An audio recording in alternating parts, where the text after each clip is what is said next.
Hello and welcome to the KTH 910 a.m. interview of the week here on the Guadalupe Radio Network, broadcasting across North Texas. And as you know, we like to bring you news and information pertinent to North Texas Catholics, folks who roll through town, or priests or sisters or lay people. And it's always a different topic every week. And it's one of my favorite things to do with the job because I meet so many interesting people. And today is a returning guest. And you might remember, if you got a great memory, of an interview that I did within the last year. And gentleman, young, energetic, fundraising expert by the name of Brice Sokolowski, and I call him the International Man of Mystery. He's a 2000 graduate of Jesuit, which was precisely 15 years after I graduated, so he's a little bit younger than me, but he's just doing amazing things and literally traveling the world. And his expertise and his focus is on fundraising, and he has written now a book that was just published this year called Alms, Your Definitive Guide to the Ins and Outs of Catholic Fundraising. And as we talked about last time, you don't have to be a development director or somebody actively in fundraising to learn from Brice's expertise, because we all either give alms or raise alms, or we all have some connection to it. So anyways, with no further ado, Brice, thanks for coming back. Good to see you. It's good to be back. Thank you so much for having me. And I'm just blessed to be speaking with you today about the book and kind of what's happened since we last spoke. I think it was about a little over 6 months ago, but a lot has happened over the Christmas break and through Lent and Easter now. So. And people who have fabulous memory will remember that you were living in England at the time, and I just find it fascinating. You obviously grew up in North Texas. You go to high school here. You end up in England, and now you're living in southern France. So how has the kind of geographically, how has that been determined of where you're living and staying? I guess a lot of it has been determined by two things. One, the grace of God, and then two, being blessed to have a French mother and French background. So about 7 months ago, I was living in London, England, and I decided to leave and move. I was working for a charity at the time, and I was helping other Catholic charities fundraise. But I thought, with the start of my website, CatholicFundraiser.net, and the work that I was doing, which at the time I was really heavily focused on London and England, and that's just where I was based. And little by little, I was starting to get the attention of a lot more people, and so my work, which I thought would be very local based, became much more first national across Europe. I went to even Rome and the Vatican in November to present kind of my ideas and my work, and I'm blessed to be invited back. I'll be going back to Rome and the Vatican later this year. And so as I guess my apostolate was growing, I thought, well, if I don't necessarily need to be in London anymore, and my work also was calling me back to the United States, I thought I'm just going to pack my bags, load everything up in a car, and drive to where I currently am, which is just east of Avignon. So that's where I currently am. But yeah, I'm traveling a lot. I can see why someone would call me the International Man of Mystery. It's not a mystery to me, but yeah, I can see trying to keep up. A lot has changed in the past few months. Why the fascination, if I can use that word, with fundraising? I mean, I always find it interesting how I think God plants particular focuses on people, or passions, I guess you could say. Well, how did that hit you, and why are you so passionate about fundraising? It's a very good question, and if you had asked me, maybe 7-10 years ago, what I'd be doing, or you'd be actually telling me, Brice, in 7 years' time, you're going to completely change everything that you're doing, and you're going to be focused on helping Catholic organizations, big and small. Some of the people I help is just even individuals. I would have thought you were crazy. So it's trusting in God. I'm going to say, I had difficulty in the beginning, trusting and believing that what God wanted me to do. But at the time, 6-7 years ago, I had a very good job in London. I was blessed to have traveled internationally with my work as well as a consultant. At the time, I was working for a very large accountancy firm called PricewaterhouseCoopers. Yeah. And during at my local parish, they were running a fundraising campaign. It attracted my attention. At the time I was studying theology at the local seminary. I wasn't going to become a seminarian, but I wanted to deepen my understanding of the faith. And as I was deepening my understanding of my faith and asking God the question, what is it that you want me to do? This campaign that was happening in my parish attracted my attention. I started to volunteer in the beginning, just making phone calls and following up with people, asking if they'd support our local campaign. Then I took a sabbatical from my job and I started helping the diocese. And then I started learning a bit more about the fundraisers that were helping them. So they had a lot of experience in helping Catholic dioceses, both in Europe and the United States. However, I thought, well, we can do things better. So I started reflecting on all my experience as a consultant, and then all my experience learning, just being Catholic all my life, and as well studying theology, and then applying that in the fundraising element. And I just put it all together, and I thought, this is something I really can do. This is something I'm passionate about. And since I put kind of those things together, I've never looked back. Mm-hmm. Do you think there's, I've done a lot of fundraising. That's one of my principal parts of my job. And sometimes there might be, I guess for lack of a better word, a little bit of a stigma, like, gosh, our goal is to proclaim the gospel, which we all agree. That's our primary purpose. But then there's this thing on the side that I got to do. I got to ask people for money. Yesterday I called a gentleman, and my purpose was to ask him for money. But there's the chit chat at the beginning, and you feel like, gosh, he's genuinely a friend, but my purpose is to call him for money. Do you think that's one of the problems, that maybe we sometimes have a difficulty combining the faith, the gospel, with the absolute necessity that money has to come with it? How do we get around that? One, I don't think we ever get around it. I think God is always going to stretch us. But first and foremost, God is never going to ask us to do something that really requires money. It's the odd thing of my job. When people call me up and say, I need help fundraising, I always look at, well, what is it that you're exactly doing? And let me understand why you actually need money. I would say about 95% of what we do doesn't really require money. So God, I guess it goes back to, in the Gospels, Jesus says, take nothing with you and go out and preach the gospel, and you'll find the people, and people will provide you the resources to keep you alive. And I think that's the first element, is trusting that God is going to provide you as long as you trust in Him. And then kind of the next phase is recognizing that as you grow, if God wants you to do more of what you're doing, and He wants you to reach out to more people and save more lives and save more souls, you might need money. But it's like a small n in need. It's not a big need. It never is. And with that, we just have to make sure that we remember, all money comes to the hands of people. So it's my focus in fundraising is trying to help people make sure that they understand that you can't do anything alone, and that if you do need money, and if you are asking for money, it is to focus on the people element. And it makes things a bit easier. I think with fundraising, just asking people for money, we just want to get over that hump. And the risk of doing that is we don't build relationships. And so the hump never gets smaller.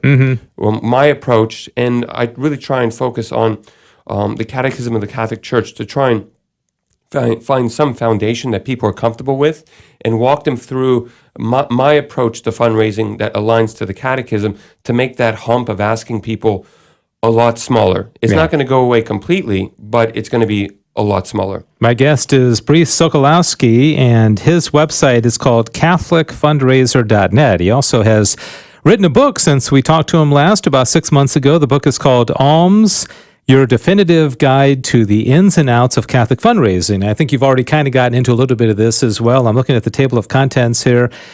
Today's Catholic fundraising landscape, the Catholic fundraiser, how to build a Catholic fundraising plan, making it happen, supercharging your fundraising for the 21st century. So obviously we can only just scratch the surface of what this book is about. But what's the elevator speech, or if you had 20 or 30 seconds to explain people what this is about? So the book, which is available on my website, CatholicFundraiser.net, you could go on and you can get it immediately. You can also find it on Amazon.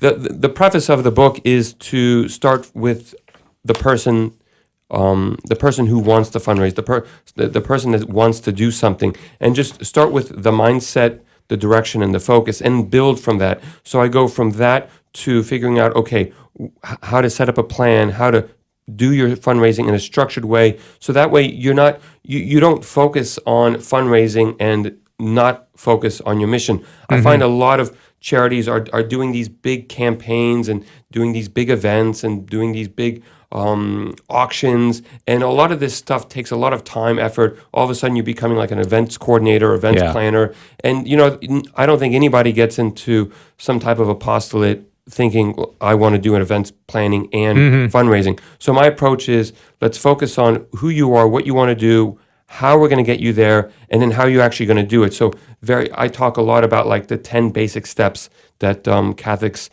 need to follow in order to make it as simple as possible. And then the last part is fundraising in the 21st century. We're really, really blessed right now with technology, the internet, social media.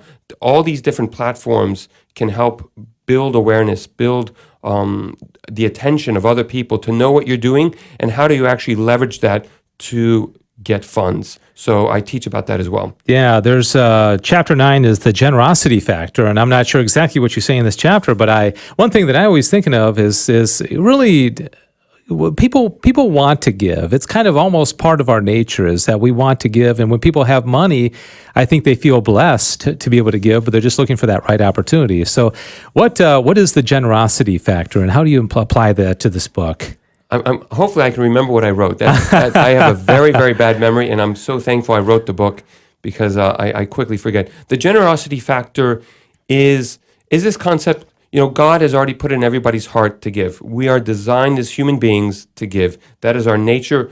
We often forget it, but that's our nature, and we just need to remember that, and especially with fundraising. When we're going out and asking people for money, it's almost like we have to remind people, that money is necessary in order to sustain an organization, and that without people's generosity, we do a lot of preconditioning on like why we're asking, almost because maybe we're afraid of doing the ask. So it's like we have to remind people why this whole why people need to give. Where my experience with Catholics and fundraising for the past almost 7 years now is Catholics are ready to give. They just want to give to an organization that they can trust, that is authentically Catholic, and that are going to do great things with their money. So the generosity factor is just execute on those things. Execute on being 100% Catholic. I meet Catholic organizations that hesitate on demonstrating that they are Catholic. Yeah. Even on their websites, they hide it in their mission statement. I'm like, because their mindset is like, well, we don't want to, just in case that somebody who isn't Catholic, we don't want to upset them. I'm like, just be Catholic. Yeah. Because they want to kind of cast a broad net, right? Yeah. That Baptist guy who may want to give you don't want to scare him off by being too Catholic. Is that the mentality? Yeah, that's the mentality. And what really works is being 100%. And if you can be 105%, be it. And that really works. And the generosity factor is being what people want.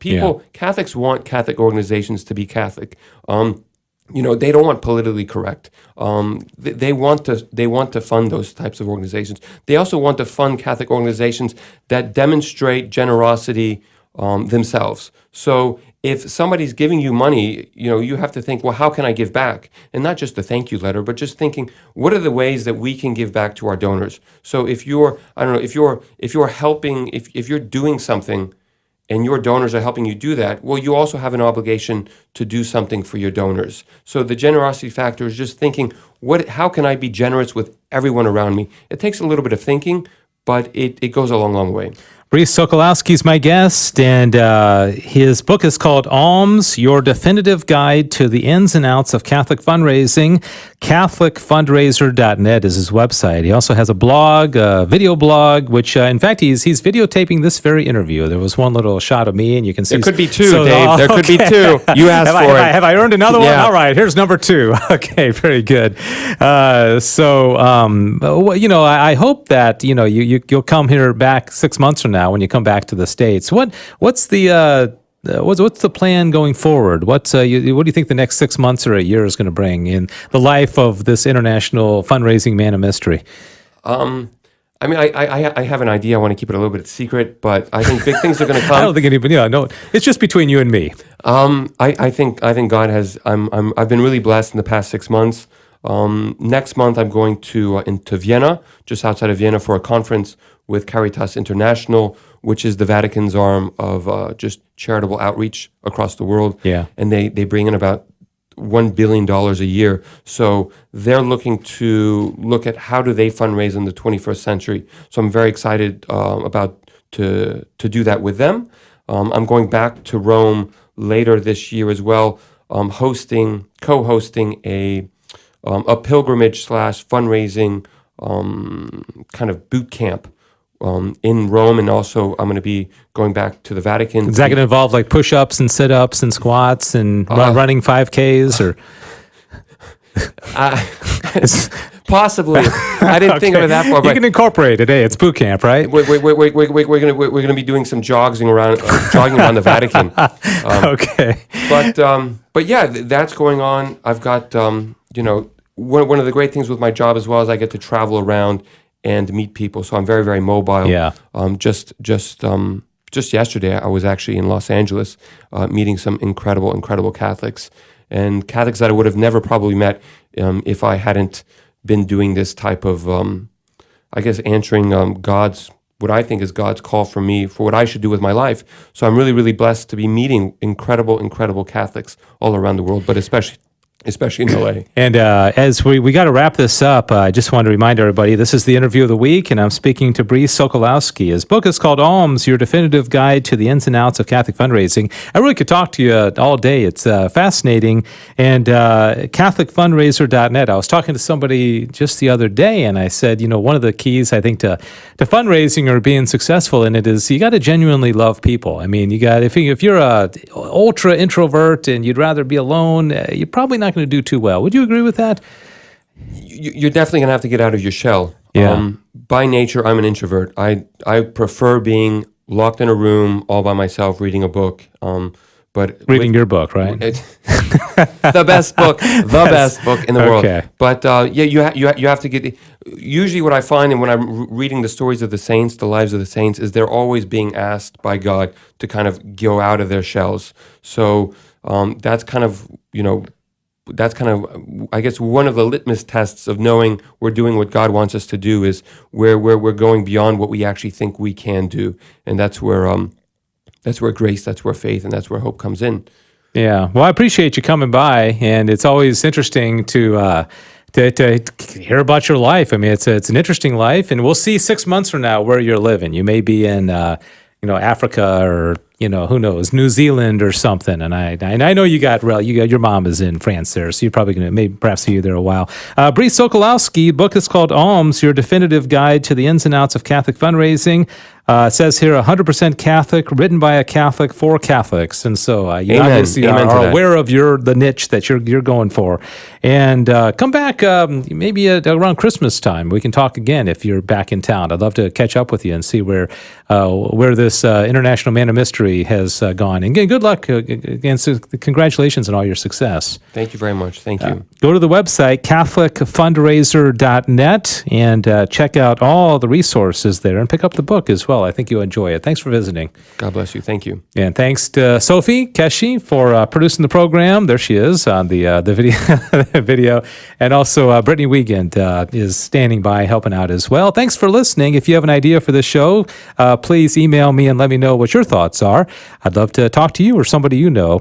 Dave Palmer at grnonline.com is my email address. Thanks for listening. God bless you.